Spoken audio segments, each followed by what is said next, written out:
Também gostaria de agradecer, viu, André, em nome aí da empresa, o Lucas e o Nazi, acho que não puderam participar, né? A gente está fazendo essas aulinhas para um curso aí Covid, né? Ajudar todo mundo aí que está atuando na linha de frente com a gente lá. Cada aula dessas é um tema importante. Vou deixar o Jesus fazer as honras aí de te apresentar, mas muito obrigado. Que isso. Agradeço a oportunidade, parabenizo o trabalho de vocês. Eu também estou na linha de frente, eu sei como é importante aí cada minuto e o espaço aí da gente estar conversando. Legal, e só complementando então, sem muitas formalidades, né? A gente está fazendo uma linha, viu, André? Eu acabei não explicando completo. Falamos já de intubação, falamos de ventilação, estamos falando de cada etapa aí, alguns pontos importantes do Covid, e obviamente não poderíamos deixar de falar de cuidados paliativos, que tem sua abordagem geral, mas com o Covid tem uma certa especificidade aí, principalmente no contexto da doença que você vai abordar, né? Eu gosto muito do assunto, mas realmente quis e agradeço você ter aceitado o convite aí para participar junto do nosso grupo aí. Então, os principais participantes aí são do grupo do Santa Lídia que estão fazendo plantões, mas tem residentes também do HC que são os principais plantonistas e pessoas de fora, tá? Tanto residentes quanto pessoas já formadas também que participam desse grupo, estão participando desses cursos aí. Sua experiência é muito maior do que a minha, eu acho que sempre com as suas aulas e o seu estudo aí bastante aprofundado sempre acrescenta muito para a gente. Tá? O André, um amigo pessoal, desde a época de faculdade, fez residência aqui no HC, foi o primeiro paliativista contratado na unidade de emergência, e que, infelizmente, aí saiu do cargo, uma pena, mas continua colaborando aí com a gente, tanto pela amizade quanto pelo interesse pelo assunto. Foi presidente da Associação Nacional de Cuidados Paliativos, né, e atua bastante na área, por isso que eu convidei, e volto a dizer, André, muito obrigado de aceitar o convite aí. Tá? Aí a hora que você quiser, a forma que você quiser. Tá bom. Primeiramente, obrigado aí todo mundo que está dedicando esse horário à noite. Para mim é uma honra estar participando, principalmente com grandes amigos, Daniel, amigo pessoal, Aron. Eu sou médico geriatra, paliativista, fiz minha formação aqui em Ribeirão. Eu tenho um grande orgulho, não é nem a oportunidade de ter, não é nem um trabalho, é um orgulho. Eu trabalhei na unidade de emergência como primeiro paliativista de 2014 a 2017. Tenho muitos amigos lá e boas recordações. E eu trouxe essa visão de cuidado paliativo para a linha de frente, para a emergência, para a gente tentar ajudar os pacientes com esse perfil de demanda que acabava entrando numa emergência. Atualmente eu trabalho no Hospital São Francisco, em Neto Campelo, tenho consultório também, e eu estou muito na linha de frente, mas ajudando as equipes nessa interface do cuidado paliativo, especialmente na interface do Covid. Então eu vou trazer uma apresentação sucinta, não vou me delongar, e aí eu vou focar com vocês assim o que a gente pode trazer de prática para o cuidado paliativo no contexto da Covid. Eu não estou mais olhando vocês, eu estou vendo minha tela. Daniel, Aron, vocês estão vendo minha tela branca do PowerPoint? Perfeito, André, tudo ok. Então tá, qualquer coisa é só me falar. Bom, eu acho que para quem não conhece cuidado paliativo, ouviu falar, ou tem uma experiência assim pouca, eu acho que eu queria frisar primeiro na definição. Essa é a definição de cuidado paliativo desde 2002 da Organização Mundial de Saúde. Teve uma revisão 2 anos atrás, mas a essência é sempre uma abordagem, então ela não é algo fixo, é uma abordagem que vai promover a qualidade de vida do paciente e familiares que enfrentam qualquer doença que ameace a continuidade da vida. Então não é uma doença sem cura. A gente pode lidar com doenças que vão ser curáveis, como o Covid, mas no contexto que a doença está ameaçando a continuidade da vida. Claro que doenças na fase incurável, elas são mais prevalentes, mas não foquem somente nisso. Sempre no foco no sofrimento, prevenção e alívio. Então tem que ter uma visão precoce para identificar a fase dessa doença, e o foco vai ser o controle de sintomas, principalmente a dor, mas qualquer outro sintoma, seja de natureza física, psicossocial e espiritual. No Brasil, nós não temos ainda um arcabouço legal para falar de cuidado paliativo, não tem uma lei. O que nós temos? Nós temos regulamentações, o Código de Ética Médica, as duas últimas edições de 2019, 2009 e 2019 trazem o conceito de cuidado paliativo, nós temos algumas resoluções do CFM, e no SUS, em 2018, foi promulgado uma resolução, que é a Resolução 41, que dispõe sobre as diretrizes para a organização dos cuidados paliativos à luz dos cuidados continuados integrados no âmbito do Sistema Único de Saúde. Então, a partir dessa resolução, eu não vou entrar em detalhes nela, mas só para vocês entenderem, ela é um marco de 2 anos para cá, que trouxe o cuidado paliativo dentro da atenção do SUS, ele não é algo à parte. Isso é algo muito embrionário ainda, porque não tem um financiamento próprio, não existe regras, não existe definições, ainda é algo, é só um arcabouço assim no SUS. Então você fala, por que não tem um ROS? Tudo porque ainda falta regulamentar essa resolução. É o nosso maior desafio atual pela Academia de Cuidado Paliativos, tentar colocar essa resolução o mais prático possível. Mas o que essa resolução, a partir daquela resolução da OMS, traz? Que o cuidado paliativo consiste numa assistência promovida sempre por uma equipe multidisciplinar, novamente, foco na qualidade de vida de pacientes e familiares, novamente, uma doença que ameace a vida, não é uma doença incurável, é uma doença na fase final de vida, e a gente não usa hoje mais o conceito de terminal. Não se fala em paciente terminal ou doença terminal, se fala em fase final de vida. Por meio da prevenção e alívio do sofrimento, da identificação precoce, avaliação impecável e tratamento da dor e demais sintomas físicos, sociais, psicológicos e espirituais. Então, a resolução do OMS foi incorporada na resolução do SUS. Parágrafo único do artigo 2 dessa resolução. Será elegível para cuidado paliativo toda pessoa afetada por uma doença que ameace a vida, seja aguda ou crônica, a partir do diagnóstico dessa condição. Então, é aí que a gente pode pensar em discutir paliativo para quem tem um diagnóstico de Covid, e eu vou avançar isso, mas eu queria falar assim, poxa, mas Covid, a pessoa chegou, como é que a gente vai já discutir paliativo?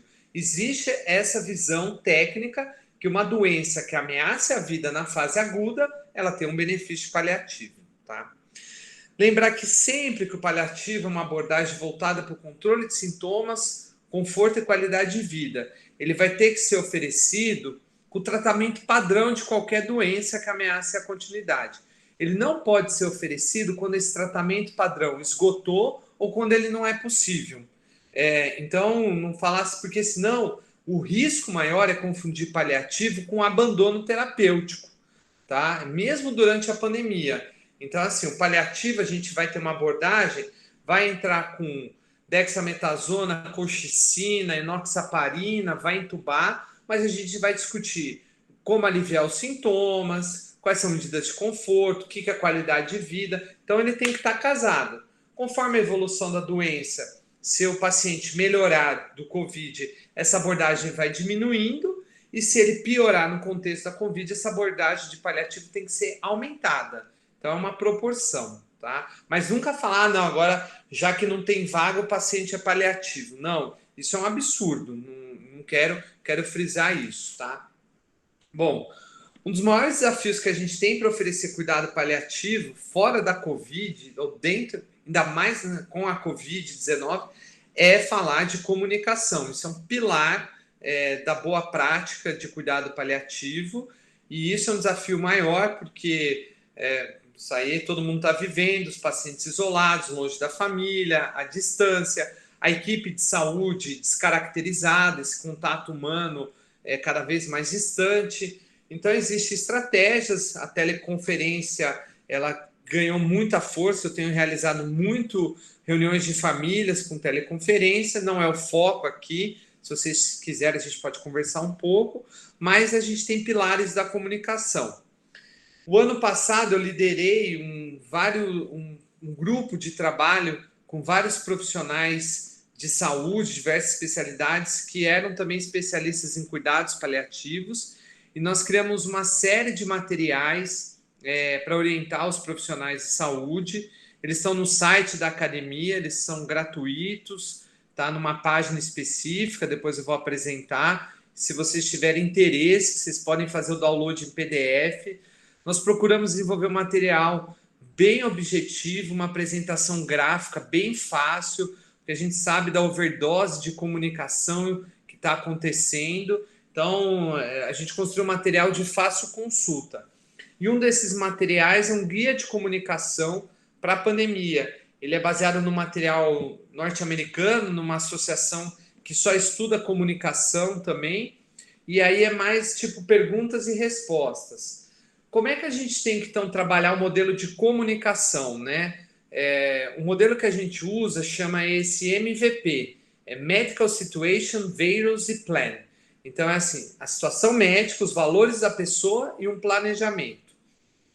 Esse modelo ele foi construído em cima de um banquinho, porque a ideia é que tem que sentar e conversar. Infelizmente, não é uma conversa no pronto atendimento, não é uma conversa rápida, você vai ter que ter um momento para conversar.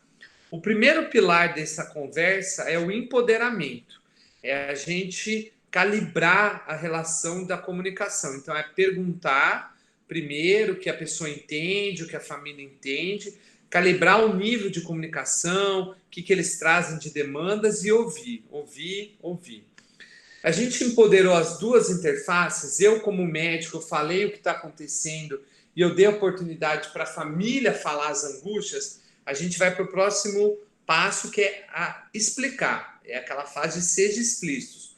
Compartilhar os fatos precisamente e resumidamente.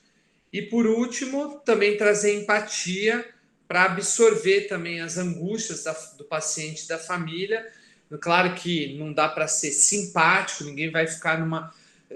Não é toda hora que a gente vai ter uma imersão de sentimentos, mas a gente vai respeitar os sentimentos. E aí eu vou trazendo algumas versões desse material. Então, por exemplo, a nossa ideia é trazer algumas abordagens de falar. Por exemplo, quando a pessoa fala assim, não importa que é meu avô que tem 100 anos, eu quero que faça tudo que for possível, eu quero que ele fique vivo, eu quero ficar vivo. A gente tem que falar, olha, a gente já está oferecendo tudo que é possível, mas é uma situação muito difícil, mas a gente precisa entender o que é o bem-estar dele, o que é fazer tudo para ele ficar bem, o que ele imagina, né? Aí entra intubação, entra isolamento. Às vezes a família vai falar, olha, eu acho que ele não ia querer essa situação. E aí a gente tem que sair do contexto do tratamento da doença e perguntar outras coisas. Olha, o que é importante para ele? O que tem significado na vida? Como ele gostaria de estar? Não é só estar vivo. A gente tem que falar como a pessoa gostaria de viver, porque muitas vezes o tratamento, por melhor que a gente ofereça, vai ter uma sequela, uma condição de vida que para aquela pessoa, naquela condição, é insuportável. A pessoa pode falar, olha, eu não quero ficar preso a máquinas. E aí o que a gente pode falar assim, olha, por que você tem esse medo? Eu vou falar uma coisa que é uma frase que a gente às vezes foge dessa frase. É aquela quando a pessoa pergunta, doutor, eu vou morrer? Doutor, ele vai morrer? Se a gente responder assim, todo mundo vai morrer um dia, isso daí não ajuda em nada, porque a gente, na verdade, só está fugindo da pergunta. A gente tem que sempre procurar o porquê que a pessoa fez essa pergunta, não responder superficialmente, falar assim, olha, infelizmente a situação de saúde dele é muito grave, existe um risco grande dele morrer, ou da senhora não responder ao tratamento, mas qual é seu medo diante da morte? Meu medo é não me despedir dos meus filhos, meu medo é ficar preso na máquina. Então a gente tem que entender por que a pessoa trouxe essa pergunta, né? Então são algumas da tomada de decisões.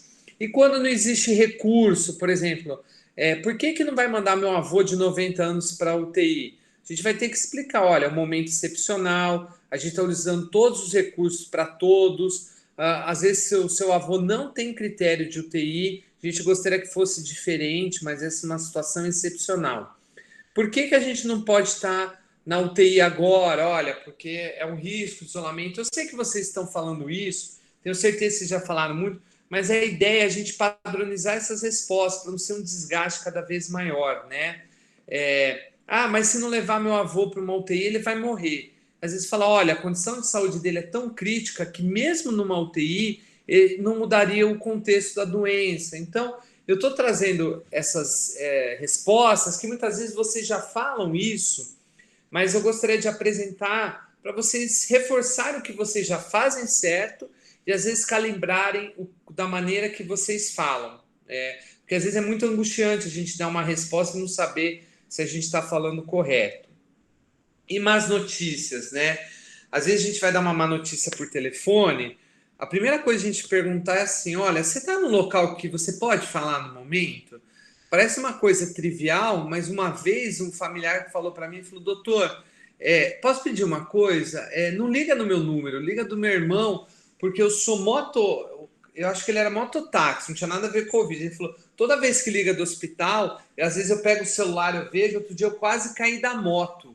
O cara, a mãe dele estava na UTI, eu acho que é o caso que ela até melhorou, mas o cara tá com tanto medo que ele, imagina a gente falar nisso, né?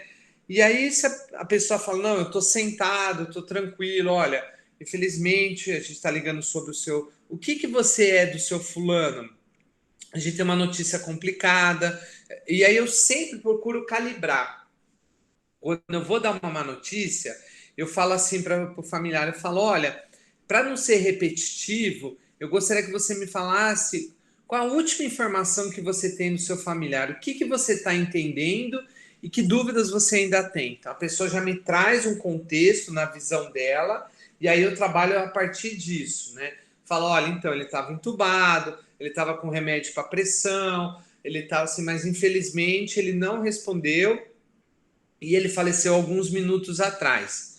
Pausa, dá o tempo para a pessoa chorar, ficar muda. Se essa pausa, e aí uma coisa que eu queria explicar para vocês, tem pessoas que estudam o efeito do silêncio, e o silêncio ele é parte da comunicação.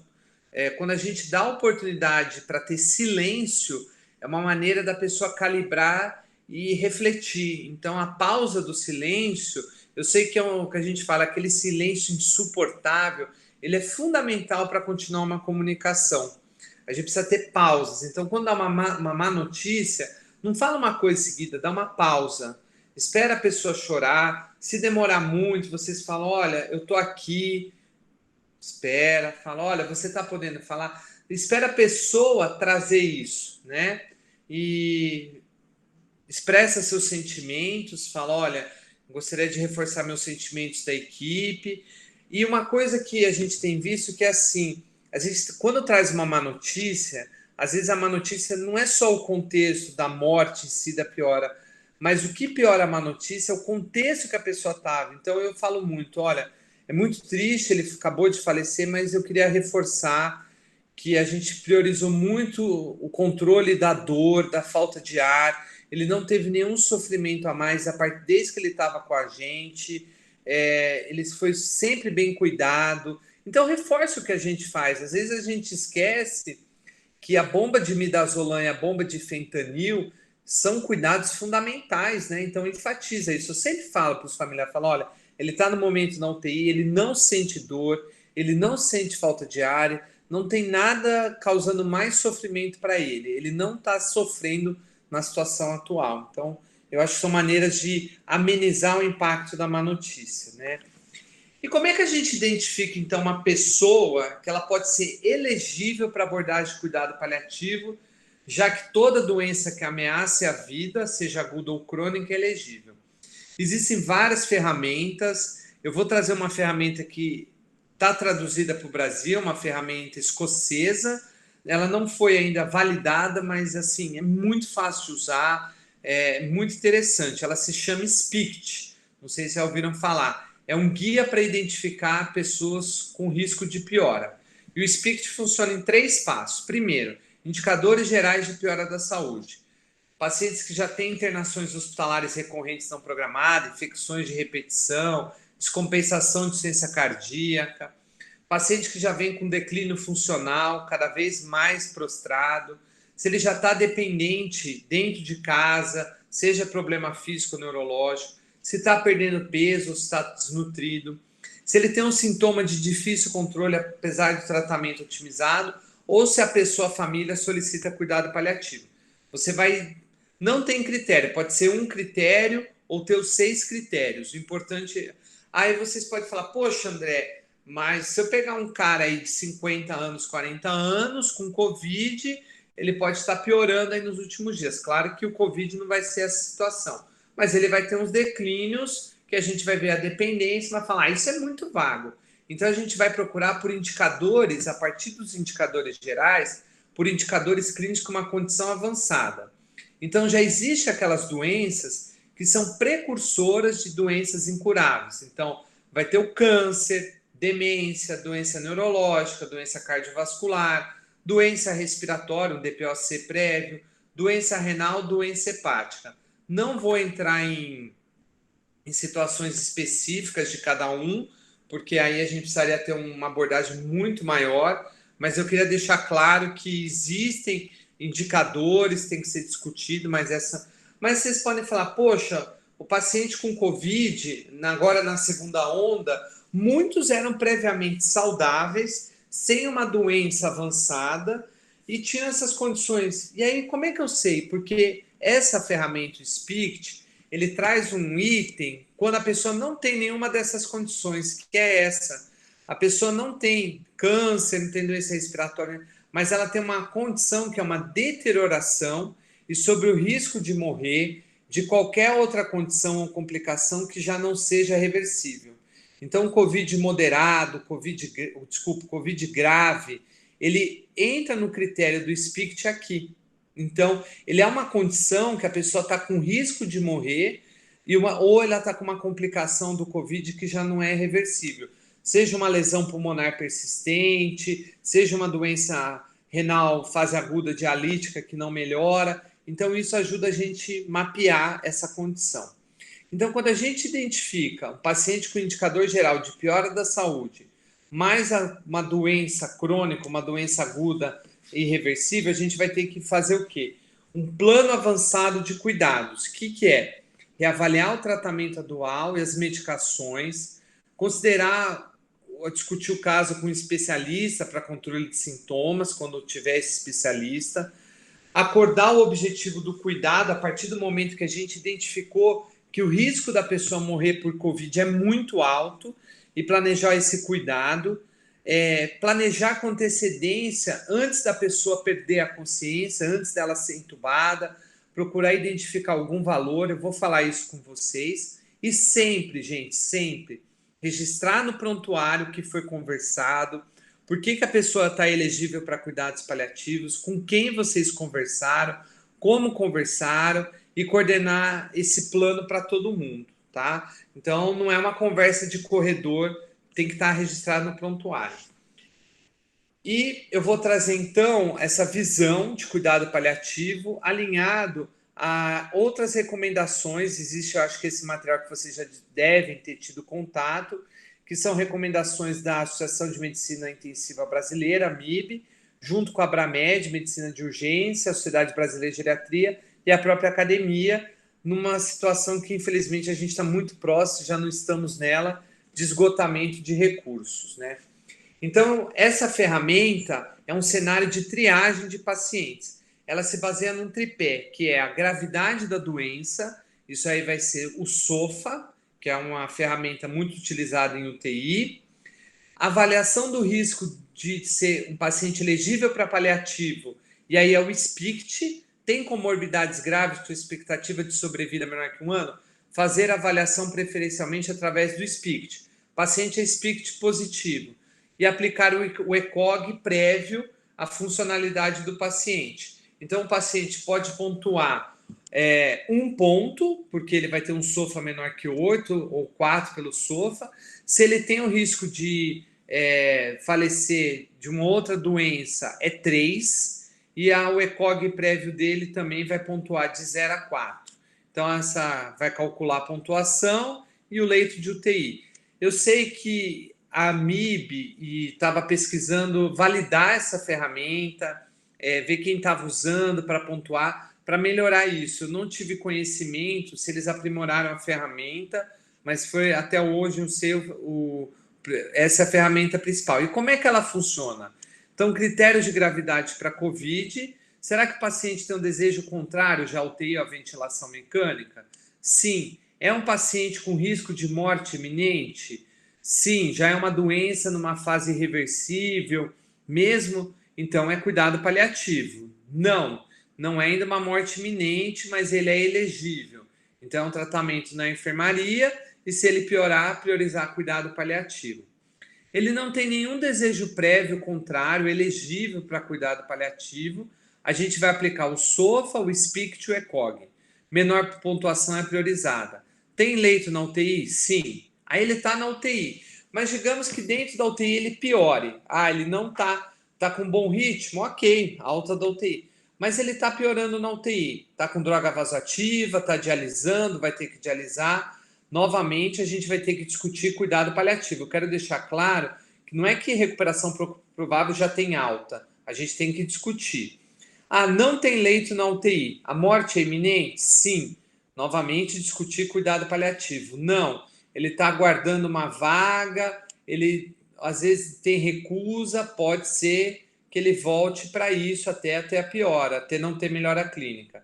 Esse fluxograma ele tem que ser calibrado, mas eu queria deixar claro que seja o paciente dentro da UTI ou ele não é elegível para a UTI, ele tem o risco, a gente vai discutir cuidado paliativo.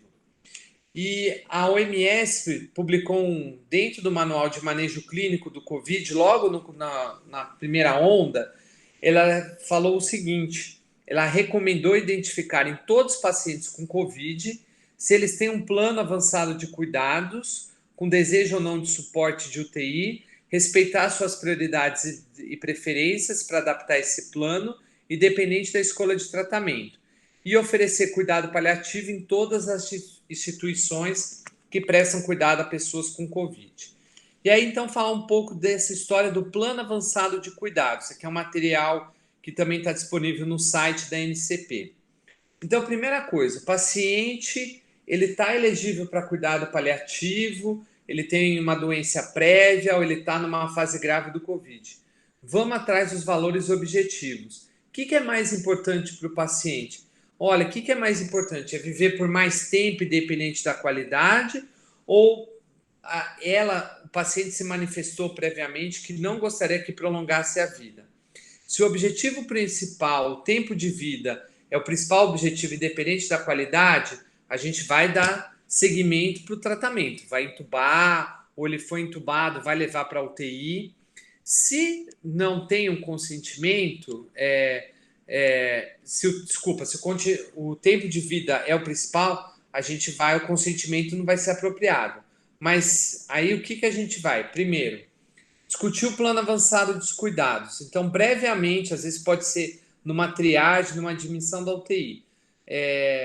Olha, é isso que a gente está oferecendo, é o que ele gostaria. Se ele piorar, a gente vai ter que entubar aqui dentro da UTI. Resumir o papel do que é um tratamento, do suporte artificial de vida, intubação, droga vasoativa, e o que ele gostaria.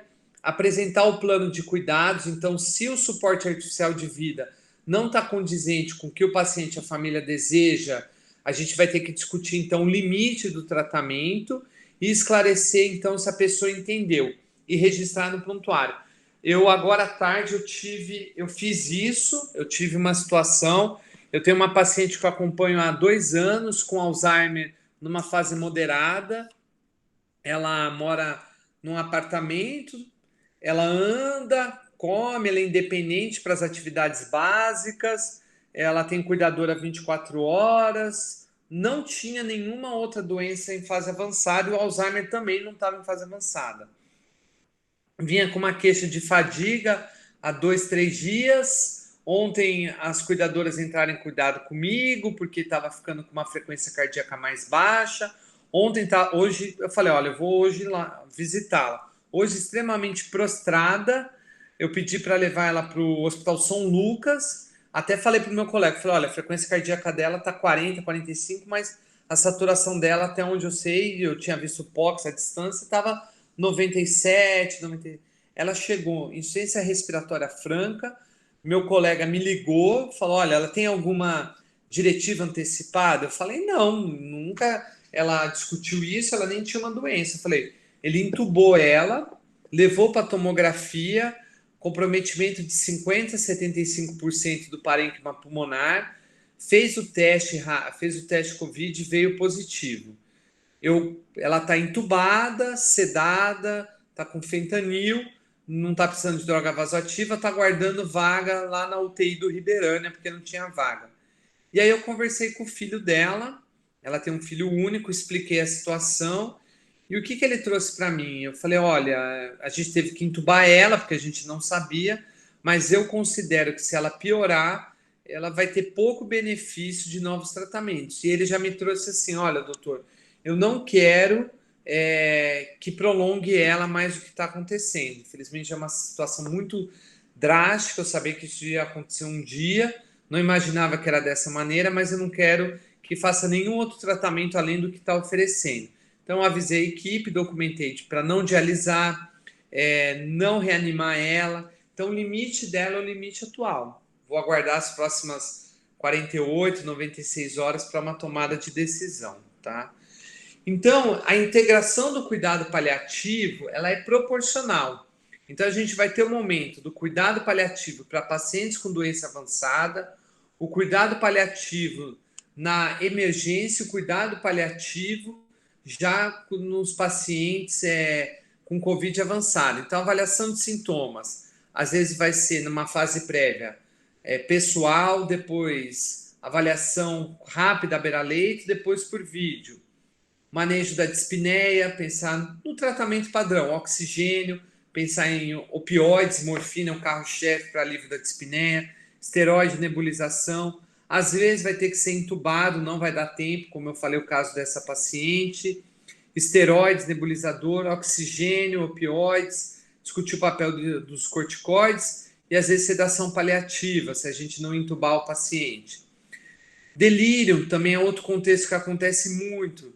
Minimizar drogas psicoativas, sedação paliativa em casos refratários, sedação enquanto estiver entubado na emergência, às vezes alguma droga psicoativa num contexto mais apropriado, aldol, clorpromazina, sedação paliativa em casos refratários. Os objetivos do cuidado e ordens de não reanimação. Se o paciente é prévio a uma avaliação, discutir com o paciente familiares durante ou previamente a hospitalização. No momento da emergência, seja na UPA da 13, no central, usualmente não dá tempo para discutir e vocês têm que assumir que façam tudo. Full code, não dá tempo, às vezes a pessoa não tem uma diretiva. Eu falava muito isso na unidade de emergência. Gente, na dúvida, façam. É mais fácil no futuro a gente tirar tudo do que ficar discutindo de entrar ou não, se entrou certo ou não. Entuba, começa a droga vasoativa em dose baixa, entra com antibiótico, a gente reavalia 24, 48, 96 horas. Em teoria, tudo que entrou, tudo pode ser retirado, desde uma glicemia capilar até uma extubação paliativa. E numa fase mais avançada, discutir os objetivos do cuidado, se dá para sair da UTI, se dá para extubar, então, e sempre documentar. Aqui eles colocam braceletes de DN e ordem de não reanimar, não tem isso no Brasil e nem é regulamentado. Suporte à família por videoconferência, cuidados de fim de vida, manejo no modelo hospice, quando é fora, paciente morre no hospital, na UTI, às vezes a pessoa familiar não vai estar presente, considerar às vezes visita de familiar, um familiar só, então, e o acolhimento ao luto. Então, são modalidades de integração do cuidado paliativo nesse contexto. Eu deixo para vocês, se vocês quiserem procurar no Google, digita a NCP Covid-19, vocês vão ser direcionados para esse site, que tem todo o material, perguntas frequentes sobre cuidados paliativos e Covid, os nossos posicionamentos, material de estresse psicológico, controle de sintomas. A gente produziu material sobre dispneia, delírio, sedação paliativa e manejo da tosse, plano avançado de cuidados, manejo da morte iminente no Covid, manejo do óbito em paciente cuidado paliativo. Nós temos também um podcast, eu convido todos a ouvir, ele chama Palicast. Ele tem uma frequência aí quinzenal, são 2 palicasts por mês. E são 2 colegas paliativistas que elas coordenam. A Sabrina até emergencista lá do HC de São Paulo. E a gente fez uma série de palicasts somente para o Covid-19. Então, vocês também podem ouvir. Tem no Spotify, tem todas as plataformas, podcast da Apple, bem fácil de ouvir também os palicasts. E lembrar que a Covid ela não impacta só no paciente que está com Covid, o paliativo. A gente vai ter a mortalidade e as morbidades pelo Covid, que é essa onda horrorosa que a gente achava que ia ser uma onda, a segunda onda, mas a gente vai ter uma segunda onda da restrição de recursos dos pacientes que não têm COVID, e às vezes vai ter que discutir cuidado paliativo. Uma terceira onda, que eu lido muito com essa, que é a interrupção dos cuidados em doenças crônicas. Novamente, a gente vai ter pacientes oncológicos que vão ter as suas quimioterapias, radioterapias interrompidas, pacientes com Alzheimer que não vão ter mais segmento. E a quarta onda, que infelizmente só aumenta cada vez mais, impacta a população geral e principalmente a nós, profissionais de saúde, que são a onda psicológica, o estresse psicológico, as doenças mentais, o impacto econômico e o burnout. E eu queria deixar uma frase que é redundante, todo paliativista ou qualquer pessoa que já ouviu cuidado paliativo já ouviu falar, mas é uma frase imortal da médica inglesa Cicely Saunders, que ela é considerada a precursora dos cuidados paliativos modernos. Ela tem uma frase que cada vez mais se ressalta, que o sofrimento só é intolerável quando ninguém cuida. Porque, assim, mesmo no esgotamento de recurso, mesmo numa situação angustiante, a gente enfatizar que está cuidando da pessoa, falar para essa pessoa, para o seu familiar, que ela não vai ser abandonada, que tem pessoas atrás, isso alivia o sofrimento. Isso torna esse sofrimento tolerável. Eu não estou falando que elimina o sofrimento. Isso não é o foco do paliativo. O foco do paliativo não é eliminar o sofrimento, é aliviar o sofrimento. Então, era essa mensagem. Eu queria agradecer novamente e eu estou à disposição para conversar com vocês, ouvir a experiência de vocês, o que vocês estão lidando. É isso.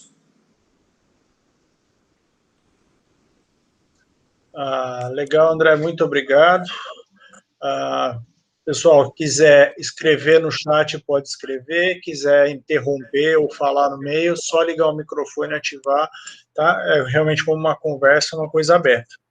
Aí, enquanto o pessoal vai pensando e se manifestando aí, já queria perguntar, André, você colocou aí, por exemplo, da sua própria paciente que você teve, né, um Alzheimer aí CDR1 para CDR2, pelo que eu entendi, né, uma certa funcionalidade, e que teve esse quadro, aí você fala, não tem nenhuma diretriz antecipada. Você, conhecendo a família, ou tendo esse contato, sabendo dos valores da família, de que, olha, apesar de não ter nenhuma diretriz, a gente não tem, ou não tem condições de cuidar de uma pessoa com maior dependência, ou não tem intenção, né, porque o tubo aí principalmente numa situação de Covid, é praticamente fatal de se sobreviver, ficar numa dependência importante. Nesse sentido, sabendo os valores da família, aí você acha que seria possível de não realizar a intubação ou teria que ter alguma coisa mais formal ou a manifestação efetiva da família? Porque com a manifestação da família, acho que isso não temos dúvida, né? Se você apresentar que o tubo levaria essa consequência, aí você poderia não intubar. Mas você, como médico que acompanha a família, você acha que teria condições de, conhecendo os valores, ter essa posição? Olha, Daniel, se você seja um médico, eu sou médico da família, vamos colocar, se eu não fosse o médico, eu tivesse na situação de vocês na linha de frente, mas apresentasse um SPICT lá, SPICT positivo para outras doenças, câncer, Alzheimer, e aí a família, vocês trazem isso, olha, se intubar, o Covid dificilmente vai sair, tal, dá para segurar. Eu acho que já dá para alinhar, escrever, olha, paciente SPICT positivo, alinhado com familiares, priorizar medidas para alívio dos sintomas e medidas de conforto. E eu sempre escrevo, isso é importante. Em caso de piora clínica, não realizar intubação orotraqueal, não iniciar droga vasoativa, não realizar sessões de diálise, não transferir para a UTI, não fazer manobras de ressuscitação cardiopulmonar em caso de parada cardiorrespiratória. E eu escrevo isso por extenso, eu tenho até um Ctrl+C, Ctrl+V, porque assim, para quem não está na linha de... Imagina, você passa o plantão e fala, olha, conversei com a família, é paliativo. Putz, mas daí você fala, mas se discutiu o quê, né? Então tem que deixar bem claro. Mas isso eu queria falar assim, a experiência que eu vi. Isso foi muito na primeira onda, quando pegou aquela população com maior número de comorbidades, que a comorbidade prévia era o fator limitante. Nessa onda atual, a gente está pegando muitas pessoas com Covid, e Covid como única doença.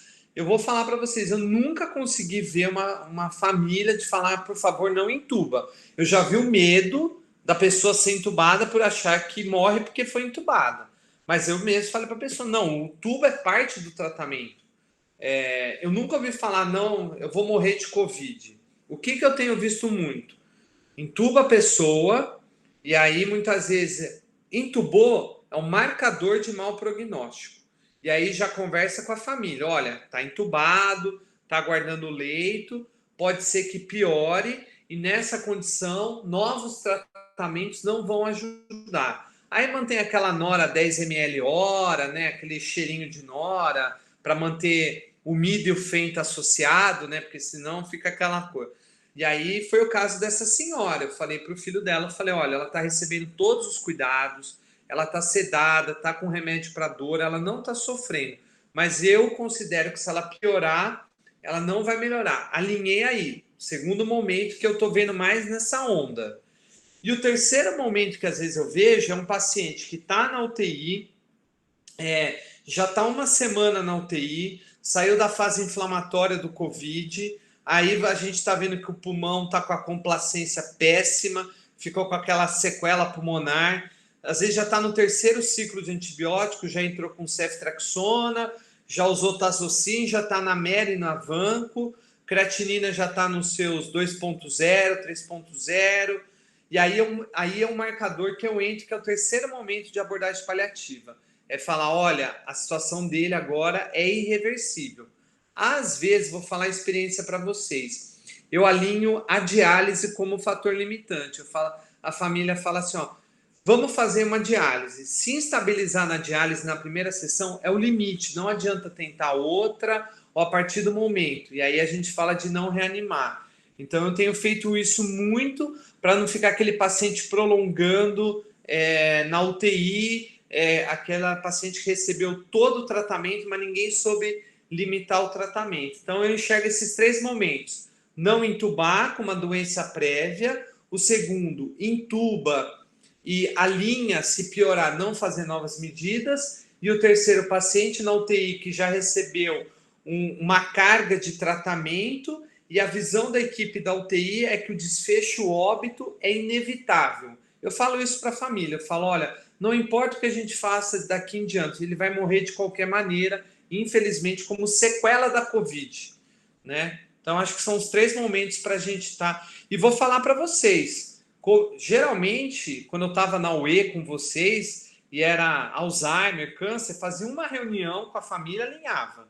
Às vezes duas. Covid eu faço 3, faço 4, eu converso no dia que interna, converso depois que está na UTI, converso uma semana de UTI, porque assim, a família precisa processar isso, né? É uma situação muito difícil mesmo. E mais uma coisa, André, nesse mesmo contexto aí de não entubar, você falou, né, com comorbidades dá para se pensar e conversar. E somente a idade, porque a gente sabe que a pneumonia por si só, sim, mas o Covid é muito mais grave, né, e é muito mais difícil. Mas mesmo assim, quanto maior a idade, o tubo maior a chance de dar consequência mesmo no quadro comum, no Covid ainda mais. E só a idade você acha que pode ser um fator limitante apresentando para a família, sei lá, 80, 90 anos? Olha, quando você fala idade para um geriatra é meio ofensivo. Ele é velhinho, né? Ó, isso daí foi um motivo de muita polêmica o ano passado. Vocês viram lá o negócio na Itália, que eles colocaram acima de 80 anos. O nome disso é ageísmo, é preconceito pela idade. O ageísmo, na verdade, assim, a idade, ela não é um marcador de piora. Claro que a gente sabe que as doenças vão priorizando. Tanto que quando saiu essa ferramenta da AMIB, eu vou falar para vocês bastidores, porque eu estava trabalhando nesses bastidores. A pré-versão tinha idade. Eles tinham colocado idade. Cara, a pré-versão já foi massacrada. E alguém num grupo de WhatsApp mandou para um juiz. Cara, quase que a galera já foi presa, assim. É porque pela própria Constituição, idade é preconceito. Então a gente falou, gente, idade não só é um marcador muito irregular, como é algo que a gente não consegue determinar. Então, assim, o que eu quero deixar claro para vocês: idade jamais seja motivo de vocês discutirem. O que vocês têm que procurar dentro da idade são as comorbidades, que elas vão apresentar cada vez mais. E tem um estudo europeu, eu vou projetar aqui para vocês, é porque não está nessa aula, mas eu tenho uma aula, aqui ó, deixa eu compartilhar a tela de novo com vocês. Esse estudo respondeu essa coisa da idade o ano passado, e vai ajudar vocês a responder também. Vocês estão vendo aqui esse slide meu? Perfeito. Daniel, tá. Existe uma doença chamada fragilidade, que é um negócio muito complexo, cada vez está sendo mais estudado, é um dogma da geriatria, algo que os geriatras debruçam.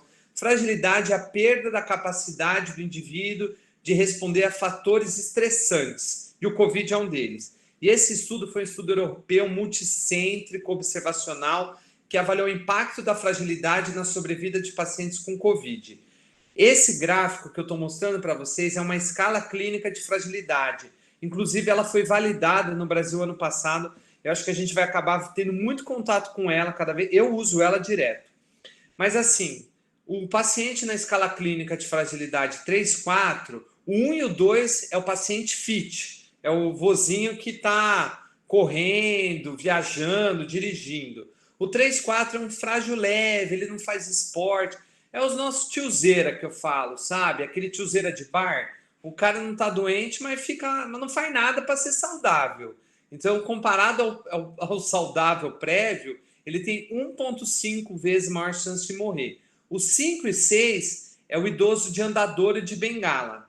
Então, já é o paciente ali que está... O risco dele morrer comparado ao paciente 1 e 2 é 1,3. E o 7 e 9 é o paciente praticamente cadeirante ou acamado, 2,3. Olha que incrível, e essa escala se batem o olho. Agora eu vou mostrar o mesmo perfil populacional quando eles fizeram pela idade. Eles pegaram menor de 65 anos e eles pegaram 65 a 79 e 80. Não teve diferença na mortalidade quando pareou para a idade e não olhou fragilidade.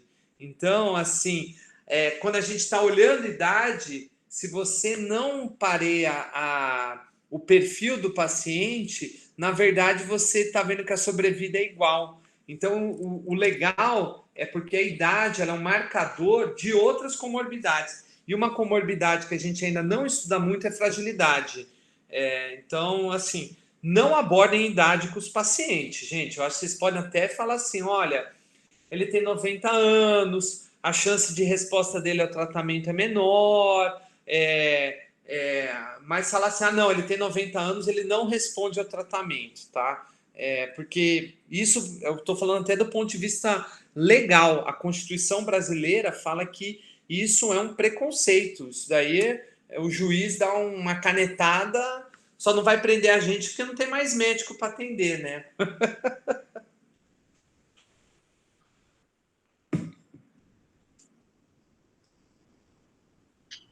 Ô, André, falando dos médicos também agora, de burnout aí que você citou, né?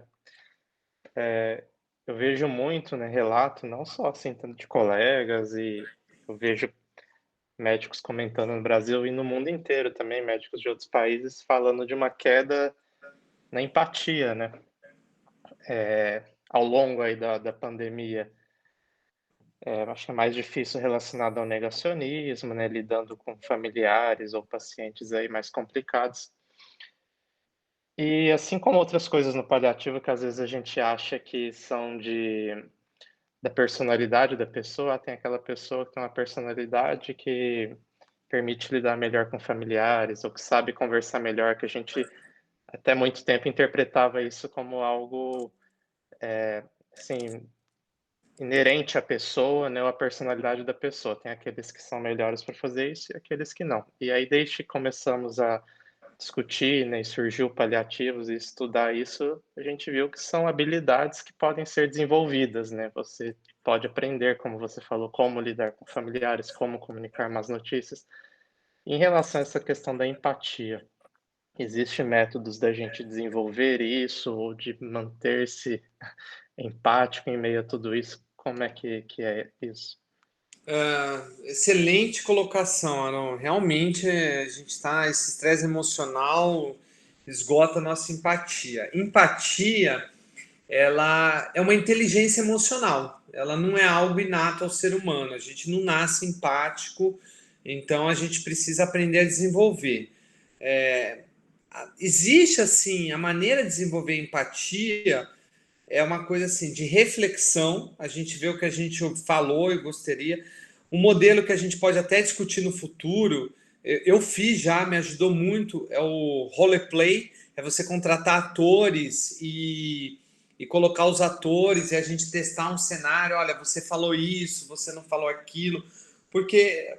E outra coisa assim, uma coisa também que a gente vê é a supervisão da abordagem da comunicação. Da mesma maneira que ninguém pegou acesso central as primeiras vezes sozinho, alguém foi lá e ensinou a técnica, seria interessante para os colegas que estão na linha de frente do Covid, e às vezes não é um, sei lá, é um colega que ele não é da linha de comunicação. Eu vou falar que eu ajudo muito os anestesistas. Não sei se tem anestesista no grupo. Mas o dia a dia do anestesista, por melhor que ele seja mais empático, ele não tem essa habilidade do contínuo. Então, às vezes, o que eu vejo muito meu papel. A equipe fala assim, ó, tô conversando com tal família, tá difícil, tá desgastante, eu entro como especialista de comunicação. Então, às vezes, você, o Daniel, o Lucas, outros profissionais que estejam coordenando, a equipe da psicologia e fala, olha, a gente está com dificuldade com tal família, estão questionando, tentar marcar um horário separado ou fazer uma segunda ligação complementar para tentar aliviar. O serviço social faz isso fantástico. No Neto Campelo, onde eu trabalho, a gente tem os pacientes de UTI Covid, tem dois horários, o informe médico, o boletim médico e a comunicação com o serviço social. O boletim médico é no fim do dia e o serviço social faz uma ligação de manhã, meio que já para dar uma amenizada e já triar para o médico, assim, olha, a família está questionando isso, está reclamando disso, está com dúvida disso. Então, assim, a supervisão da empatia, Aaron, é uma maneira, assim, momentânea da gente aliviar essa... Porque, assim, às vezes a gente está num dia ruim, pega um telefonema, alguém que já é ríspido, a gente é ríspido, e às vezes a gente fala, puxa, né, perdi esse vínculo, né?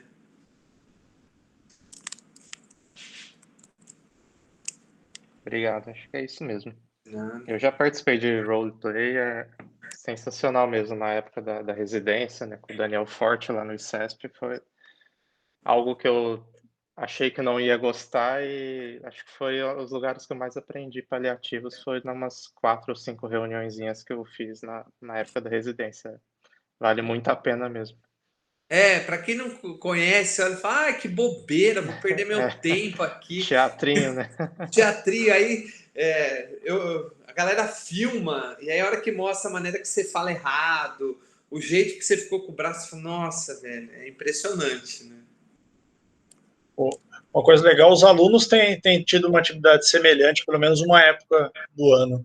É bem legal, assim, que estão, pelo menos, ter colocado isso na graduação. Legal, bom saber. É bom que a geração que vem é sempre melhor que a nossa. Bom, como ninguém se manifestou, eu queria perguntar, tem umas perguntas para fazer para o André, o Daniel, se puder. Por favor. Boa noite. Daniel, André, né, perdão.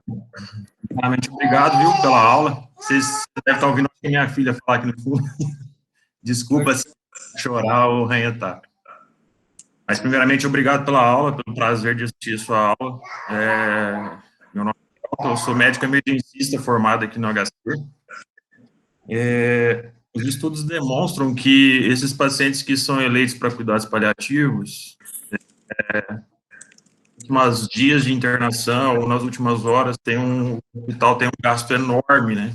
Às vezes até exponencial com esses pacientes, com medidas até obstinadas de suporte avançado, que às vezes não vai alterar o curso da vida deles, né? A gente queria saber, assim, na questão de que a gente poderia ter de planejamentos, assim, se essas ferramentas que você mostrou poderiam ser ferramentas de triagem, que poderia identificar esses pacientes, pensando também no quadro de gestão também associado, e na questão também até do sofrimento desses pacientes que entram no hospital, né? Queria saber a sua visão sobre isso, se poderia ter o hospital uma ferramenta de triagem para já identificar e não ter nem esses gastos exorbitantes e nem essas medidas obstinadas que causam muito dor, muito sofrimento até para a família e principalmente para o paciente. Sim, Elton, tem literatura, a literatura internacional, assim, já tem meta-análise mostrando que a avaliação periódica diminui os custos de internação, melhora a qualidade de vida. Vou falar o exemplo que eu lido hoje no São Francisco. Eu tô lá, eu saí da UE em 2017, foi lá para implementar o serviço e outros colegas vieram depois.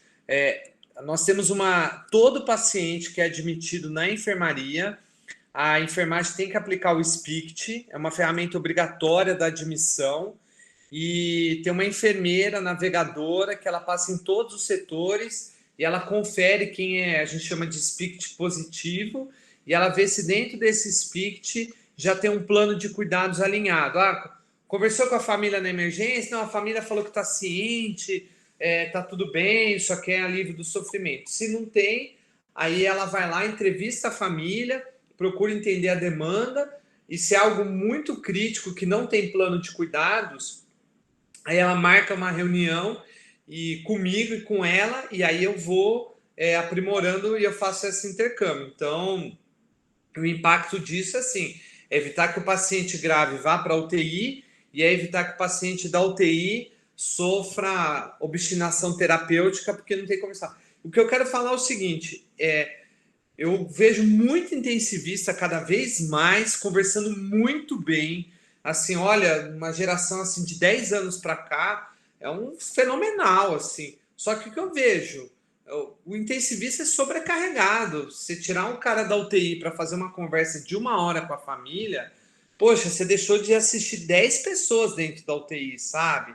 Então, às vezes, os intensivistas eu entro para ajudar nisso. Mas precisa ter essas ferramentas que eu apresentei, são ferramentas que eu já uso na prática. Se você depois quiser, pega o meu contato com o Daniel ou com o Aron e eu troco ideia com você, vai ser um prazer te ajudar, mas isso é algo que eu acho que cada vez tem vindo mais. Uma outra pergunta que eu tenho, né, eu acho que assim, dentro de um hospital tem um suporte por trás, né, tanto econômico quanto de gestão, né, essa realidade de um pronto atendimento de uma UPA, você vê como tão distante ou quais os passos iniciais que a gente poderia começar a vivenciar isso numa emergência, né, que você falou que é até difícil no começo da aula implementar isso pelo quadro todo, né, de, às vezes, um quadro agudo, que às vezes a família nem está presente, né, nesse momento, né, que passos iniciais a gente poderia iniciar para implementar isso no SUS, e onde a gente não tem nem tanto suporte, né, tem nem profissionais adequados, às vezes, para trabalhar com isso. Olha, não vejo dificuldade, assim, a própria UE foi Eu vou falar, quando eu entrei lá, o pessoal virava a cara um pouco para mim de eu estar lá. Mas, assim, primeiro é criar um treinamento básico em habilidades básicas, manejo de dor, comunicação, toda a equipe, e depois ter um médico especialista e ter consulta. Por exemplo, digamos que vocês têm, vamos falar UPA 13 de maio ou o BDS Central. Digamos que vocês apliquem o SPICT e depois tiver um médico para treinar isso, olha, eu tenho um especialista, ele vai vir amanhã, o cara chega lá e já conversa. Eu fazia isso na UE. A equipe chegava, avaliava, triava, e eu, às vezes, lá no corredor mesmo, já conversava com a família, e assim, e aí a gente já ia dando fluxo. Olha, se piorar, vamos tentar vaga em outro hospital. Aqui na UE ele não vai ter mais benefício de aguardar. Dá para fazer em qualquer lugar. Eu acho que se vocês pensarem no modelo para Ribeirão Preto, a gente pensar num treinamento à distância, já tem até uns treinamentos que a UE fez, e ter uma referência, passa lá e tria, não vejo dificuldade, não. É algo que aliviaria a sobrecarga da equipe da linha de frente, sim, num cenário de Covid ou não Covid, né? Imagina, chega um vozinho de 90 anos com Alzheimer, com pneumonia, tem que conversar também lá na UPA, né? Sem problema. Eu queria fazer mais uma pergunta, se me permitirem. Vamos lá. A dicotomia que tem entre, tipo, a autonomia preconizada pela bioética do paciente e a lei do ato médico, na questão da alta pedido, alta revelia. Como que você presencia isso? Você já vivenciou isso? Como que foi essa discussão? Foi difícil? Dá para fazer isso? Tá, vamos pegar um cenário mais específico, né? A alta pedido, o próprio CRM ele vai falar que a alta é sempre médica, né? Porque o paciente não tem condição de julgar. Mas eu já tive casos que o paciente recusou o tratamento, né? E ele queria ir embora. A gente sempre oferece uma assistência, um acompanhamento, registra o motivo por quê e fornece a alta mais procura. Mas vamos falar de recusa de tratamento. O paciente, a autonomia do paciente é plena, não só para recusar tratamentos como para aceitá-los, mas uma coisa que eu aprendi até num contexto de bioética, não estou nem falando legal, que tem uma linha da bioética que fala que o limite da autonomia do paciente é a maleficência pura. O que isso quer dizer? Nós não podemos oferecer para o paciente, o familiar, a escolha de opção de algo que seja 100% maléfico. Então, essa coisa assim, de a gente virar e falar, quer que entube ou não entube um paciente com câncer de pulmão disseminado, você não está oferecendo nada de bom para essa pessoa. Você vai falar, olha, não adianta entubar, porque isso não é um tratamento. Da mesma maneira que um anestesista recusa uma cirurgia porque o paciente vai morrer na mesa, ele não está oferecendo um tratamento. Eu sei que não é fácil, eu sei que isso tem situações limítrofes. Eu já vi entubar paciente com câncer de pulmão avançado por outros problemas, mas o que eu queria trazer essa visão para vocês. Se vocês têm um consenso na equipe que aquele tratamento tem chance zero, eu quero deixar assim, 000, de oferecer qualquer benefício, vocês não podem oferecer a decisão para a família. Sabe, assim, você fala, olha, esse tratamento já não adianta mais no contexto dele. Isso não quer dizer que a gente não vai cuidar dele, mas não adianta levar um paciente de 90 anos com SCAR acamado para uma UTI, porque você não está oferecendo. Reanimar, por exemplo, ordem de não reanimação. Se o paciente está entubado, está com noradrenalina em dose máxima, está com vasopressina, está com mero, polimixina, fluconazol, está dialisando, gente, a hora que essa pessoa parar, ela morreu, esgotou todas as reservas dela. Não tem o benefício da reanimação. Às vezes as pessoas falam para mim, olha, mas reanimar, a gente vai reanimar? Eu falo, existe a dúvida que se reanimar vai voltar? Não, a gente vai falar para a família, olha, chegou no limite do tratamento, ponto final. Então, claro que existe a dúvida em alguns contextos, né? Mas eu acho que a gente vai mais assim, seja alto a pedido, o direito da autonomia, o direito da maleficência. Digamos assim, o paciente ele não está com o juízo crítico da realidade para julgar se ele for embora, ele vai morrer de qualquer maneira, por alguma coisa reversível. Você não pode oferecer alta para ele. Por exemplo, paciente psiquiátrico, ele não tem direito de escolher alta, porque ele não tem capacidade de avaliar isso, né? Se caso ele tiver o status funcional preservado, por exemplo, né, a capacidade de decisão, de entender o que você explicou para ele, explicar de volta com as palavras dele, tiver o cognitivo preservado, e mesmo assim querer uma alta, e essa alta for a revelia, você poderia dar para esse paciente, se caso... Sim, aí o ideal é ter um documento.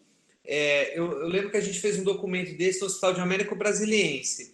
2 médicos explicam em momentos diferentes, vai um enfermeiro, a gente fala, ó, explicar, estou ciente das complicações, o paciente assina o documento junto com o outro, o médico, o enfermeiro, a gente dá uma cópia para o paciente, anexa outra cópia no prontuário e fica documentado. Acho que às vezes é bom vocês terem um documento com validação jurídica para documentar. Porque se você anota no prontuário, o paciente pode depois falar, ah, não, isso daí não era o que estava acontecendo. Então, a gente formaliza num documento extra. Ok, muito obrigado. É isso. Bom, está se estendendo, mas queria fazer mais uma última pergunta, André, que eu acho que envolve algumas das pessoas que estão aí também assistindo, que é um paciente que a gente teve, que eu sinto que teve angústia de algumas pessoas, eu queria só um pouco da sua opinião. Um paciente jovem, extremamente obeso, uns 140 quilos mais ou menos, que internou por Covid, já foi entubada no começo da internação, a priori sem comorbidades. No começo da internação, nos primeiros dias de tubo, teve uma dificuldade e acabou tendo uma parada por hipóxia, e ficou alguns minutos de parada por hipóxia. Dessa parada por hipóxia, retomou, e obviamente, sem saber como que ela ia ficar, e foram alguns minutos, bem definido, então continuamos investindo no tratamento para avaliar, né, essas consequências a posteriori.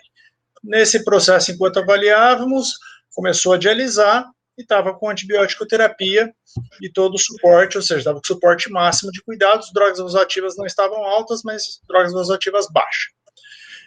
Passou-se 5 a 6 dias, tirado a sedação, estabilizou o pulmão, sem reflexo praticamente nenhum, porém com drive respiratório. Pupilas midriáticas fixas, sem mais nenhum reflexo, o único reflexo é o drive respiratório. Passaram-se vários dias, já era o suficiente para ter saído a sedação do corpo, então passou-se 8 a 9 dias, mesma coisa, nenhuma evolução. Para nossa sorte, conseguimos um EEG que deu encefalopatia hipóxica isquêmica com mau prognóstico. E realmente ela sem reflexo nenhum. Aí o ponto que eu te coloco a partir daí, que é a parte no show. O paciente já estava dialisando, paciente já com antibiótico, uma certa nora, abordagem com a família. A mãe dessa paciente super simples, bastante difícil de entender, até entende da gravidade, o estado, mas dizendo, pelo amor de Deus, não pode me deixar sozinha, que eu estou cuidando das crianças, das filhas dela, ela não pode me deixar sozinho, e não aceita a introdução de retirada de medidas. Mas temos muito marcadamente que o prognóstico é ruim. Fiz mais de uma reunião com a família para tentar entender, e realmente é difícil de abordar. Elas entendem a situação da paciente, mas elas não conseguem entender, eu não consigo abordar com eles a retirada de medidas. Até que ponto a gente pode retirar as medidas, já que realmente a gente tem clinicamente um prognóstico muito ruim, e uma paciente que não deve nem acordar, ou não, temos que progredir e continuar, óbvio, sem medidas extremas, mas já está dialisando, tem que continuar dialisando, tem essas medidas que já estão sendo implementadas. Aí são 2 contextos, né? A doença está bem documentada, é uma doença irreversível em fase avançada. Nesse contexto, a gente tem que trabalhar em 2 coisas, a não progressão ou a retirada. A não progressão é uma decisão técnica, porque assim, a encefalopatia hipóxica isquêmica difusa de mau prognóstico é uma doença irreversível terminal marcador. Então, assim, mais para frente, outras terapêuticas por exemplo, reanimação. Fala, olha, não adianta reanimar porque é um marcador-chave. Dali para frente, tudo que vier não vai mais ser feito. Não adianta trocar antibiótico, nada. Agora, voltar, que é a retirada, withdrawal, aí é uma decisão compartilhada se a paciente ainda estiver tolerando ou tiver um benefício, mesmo que incerto. Agora, assim, ela estabilizou na diálise, já não dá. Fala, mãe, chegou no limite desse tratamento.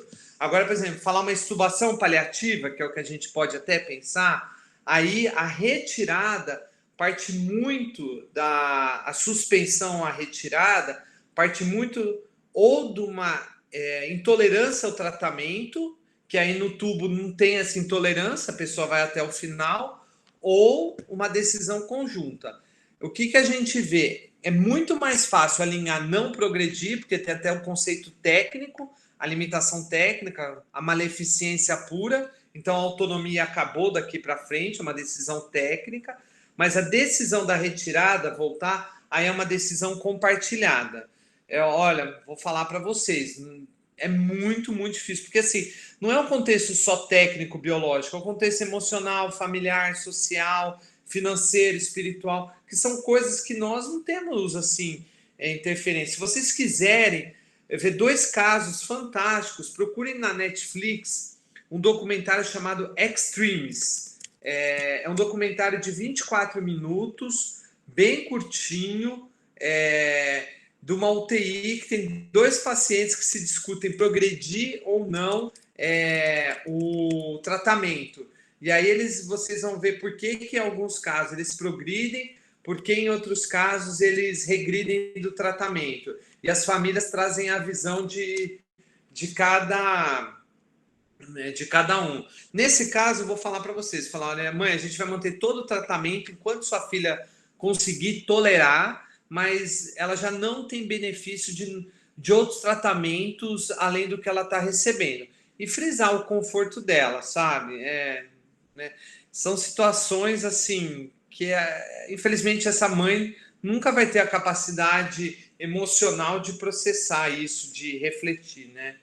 Saiu um artigo de extubação paliativa no Brasil, que eles viram que de 240 pacientes que teriam benefício, eles conseguiram extubar, eu acho que 15. Ainda é muito baixa essa visão de retirada no Brasil, muito, muito baixa. Porque, na verdade, as pessoas têm mais medo de negligência, de omissão, né? Sendo.